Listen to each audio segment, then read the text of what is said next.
It's how to actually do it.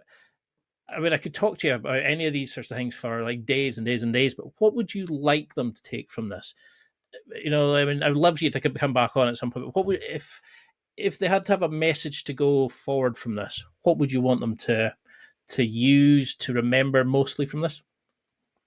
Yeah, Ian. And first off, let's definitely do this again, because this has been a great conversation. It actually just completely flew by. So let's definitely do this again. But Awesome. man, there's a phrase that comes up every time, oftentimes I should say, and it's this is not a dress rehearsal. And I've said this before on other content and podcasts, but I just know it to be true. And listen, man, I've been on all sides of death. I've administered it. I've been next to it when my friend slipped away, and I've been as close to it get to as close to it gets as a person. This is a gift, man. I mean, life is a gift, and this is sound kumbaya and kittens and rainbows here for a second, which is fine. But just even mathematically, which is an interesting road to go down for a second. The likelihood, Ian, of you being you right now is as close to the definition of a miracle as it really gets, meaning Yeah. something that is essentially impossible without divine intervention.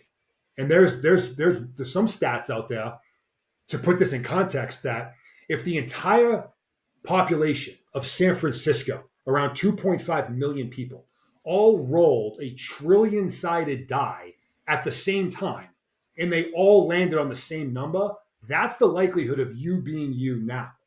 So if we take that as the gift that it really is, and we also recognize that it's something that can end like that, I would argue that we have not only an obligation, but a responsibility to make this gift one of happiness and success. And we've got one shot at this thing.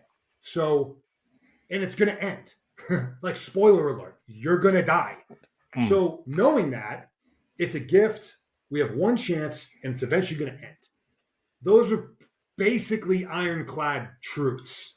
So, with that, I have one question, and that is why not just leave it all out on the field? Why not just go big?